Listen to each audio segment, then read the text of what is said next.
You spent months perfecting your logic, but then a random server glitch wipes out your entire process midstream. This is the exact moment where your choice of architecture either saves you or sinks you. We are staring down a massive debate in the world of autonomous systems right now. It is the clash between the old guard of reliability and the new frontier of agent-based intelligence.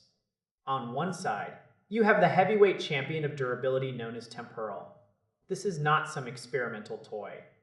It has been the backbone for giants like Uber and Coinbase for years. Its whole philosophy is built around the idea that software should never forget. If your system goes down, Temporal just waits. When things come back online, it picks up right where it left off without skipping a beat. It handles those messy retries and state management issues that usually break a developer's spirit. It is essentially a digital safety net for tasks that might last for days or involve sensitive financial transactions.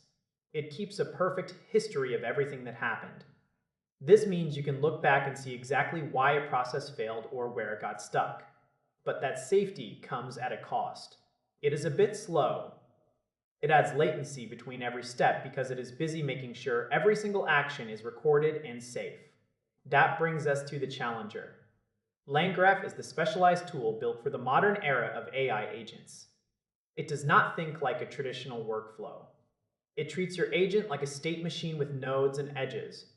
One node does a task, and the edges decide the next move based on what the AI discovers.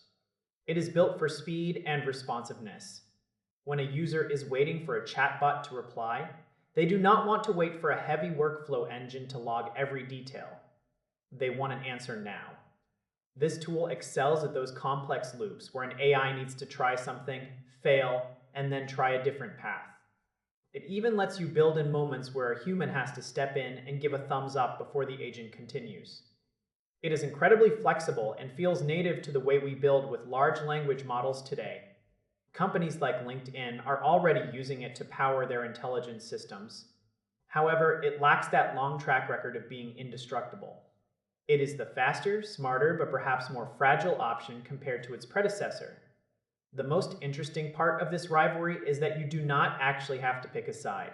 High-level teams are starting to nest one inside the other. They use the agent framework to handle the clever, fast-paced decision-making. Then they wrap that entire process inside the durable workflow engine to ensure nothing ever gets lost. You get the intelligence of the agent and the armor of the engine. It is about deciding whether you need a tank or a scout. If your priority is moving money or managing vital infrastructure, you lean toward the durable engine.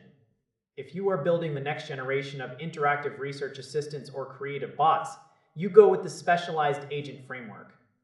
We are moving away from simple scripts and towards systems that can think, recover, and adapt on their own. The tools we choose today are going to define how stable our digital world feels 5 years from now. It is a fascinating tug of war between the need for speed and the demand for absolute certainty. Both paths lead to incredible automation, but the road you take depends on how much you fear a system crash. The evolution of these tools is making it easier than ever to build software that actually acts like a human would. It is an incredible time to be watching this space.